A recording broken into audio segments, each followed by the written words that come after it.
বাগে বান্দা বান্দি আল্লাহ পাকে প্রিয় বান্দি অজে রাবিয়া বসরি একদিন গভীর রজনীতে কুটিরের ভিতরে রাবিয়া বসরি আল্লাহ জেগে রাজগা করছে, আল্লাহ তাসবিহ তাহলিল পাঠ করছে। ও আল্লাহ পাকে বান্দা বান্দি হঠাৎ দেখা গেল একটা চোর ডাকাত রাবিয়ার কুটিরের ভিতরে ঢুকলেন, রাবিয়ার কুটিরের ভিতরে ঢুকলেন আর রাবিয়ার কুটিরের ভিতরে রাবিয়ার সম্পদ তালাশ করছে। ও আল্লাহ পাকে বান্দা বান্দি আল্লাহ পাকে মহান বান্দি অজে রাবিয়া বসরি আল্লাহ তাসবিহ তাহলিল জিকির আজকার নামাজ কালামে ব্যস্ত আছে। চোর ঘুরে ঘুরে ঘুরে ঘুরে রাবিয়া বসরির কামরায় কিছুই পেল না, কিছুই পেল না।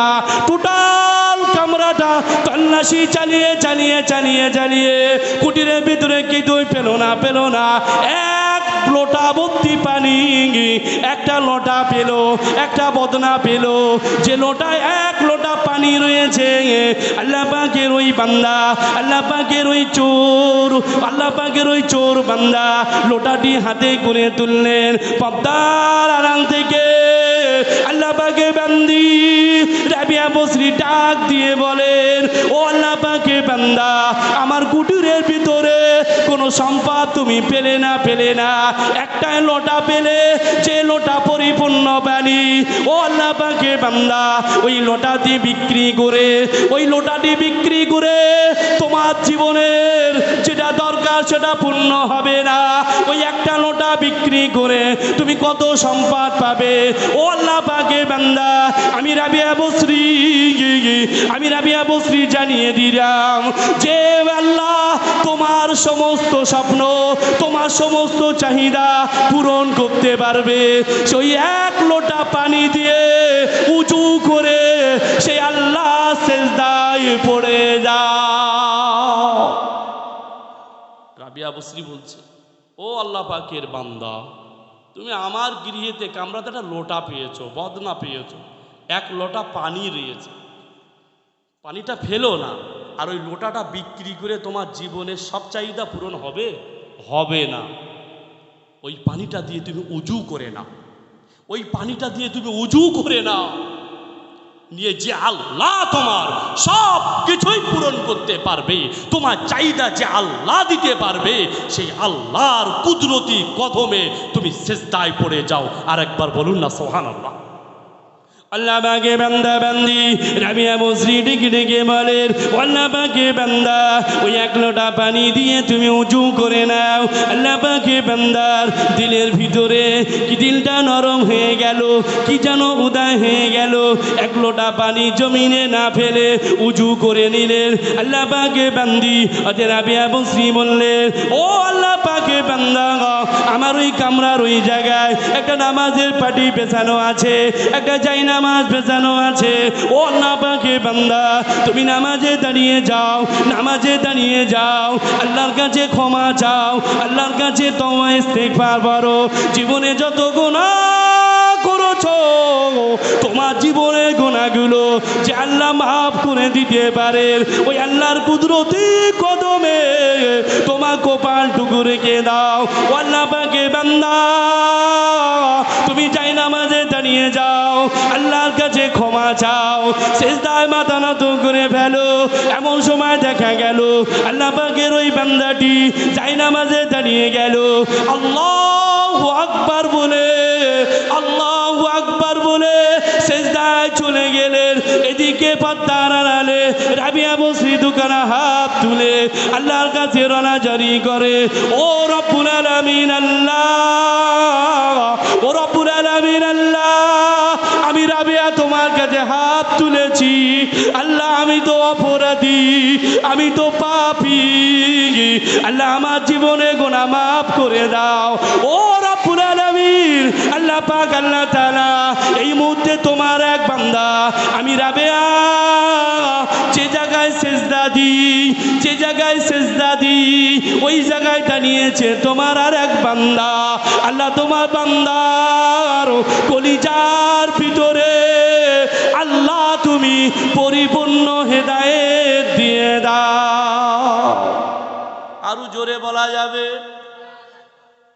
রাবিয়া বসরি দুখানা হাত তুলে চোখের পানি ছেড়ে আল্লাহর কাছে ক্রন্দন করে, আল্লাহ আমি রাবেয়া যে জায়গায় দাঁড়িয়ে তোমার শুকরিয়া আদায় করি, আল্লাহ তোমার সন্তুষ্টি অর্জনের লক্ষ্যে আমি রাবেয়া সিজদায় মাথা নত করি, আল্লাহ তোমার ওই বান্দা সেখানেই দাঁড়িয়েছে। আল্লাহ রব্বুল আলামিন আল্লাহ পাক আল্লাহ তাআলা তোমার বান্দা সিজদায় গিয়েছে, আল্লাহ তোমাকে আল্লাহ বলে ডাকে, আল্লাহ বান্দা জীবনে গুনাহ তুমি মাফ করে দাও।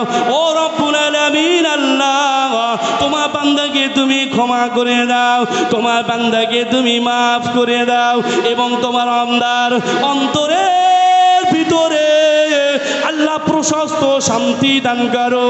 আল্লাহ তোমার বান্দার অন্তরকে আল্লাহ তুমি শান্তিতে আনন্দে ভরপুর করে দাও।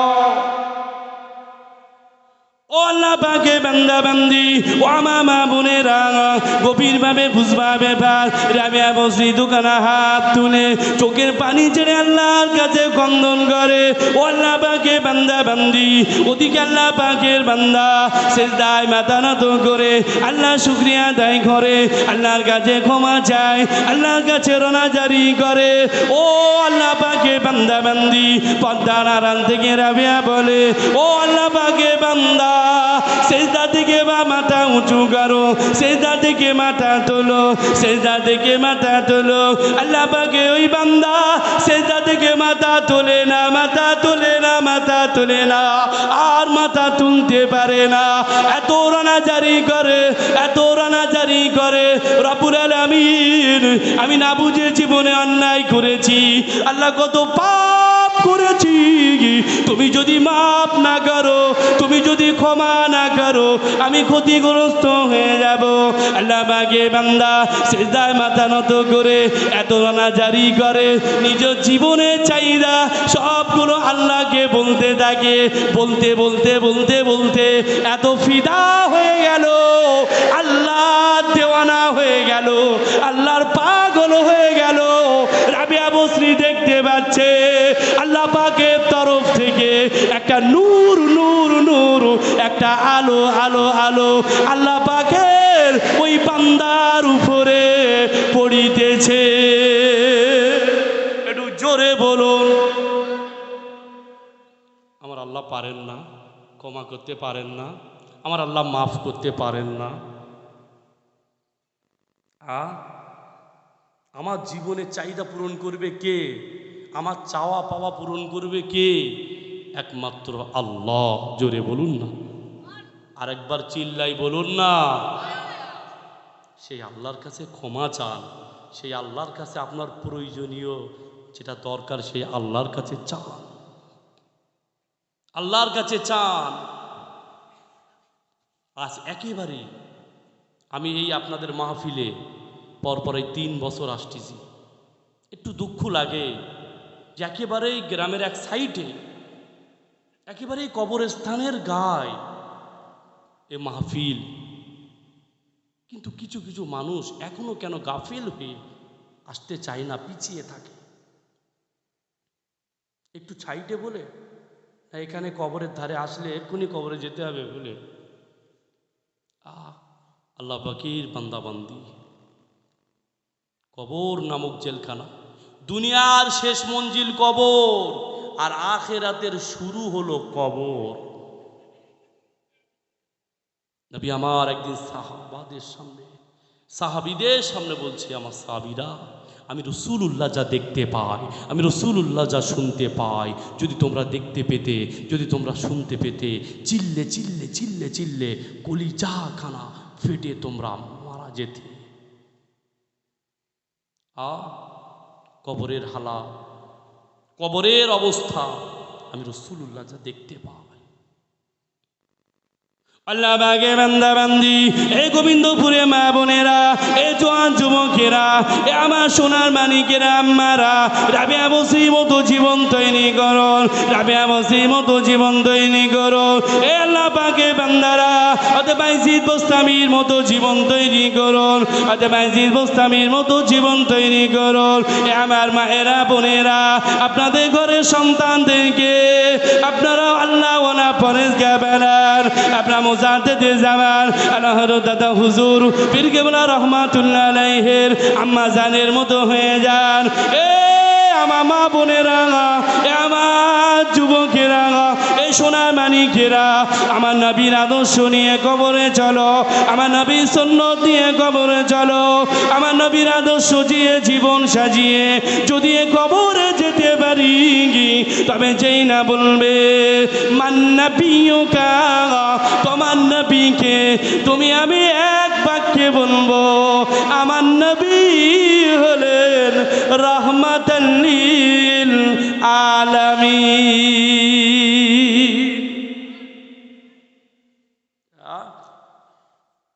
নবী 63 বছর জিন্দিগি উম্মাতির চিন্তা করেছে।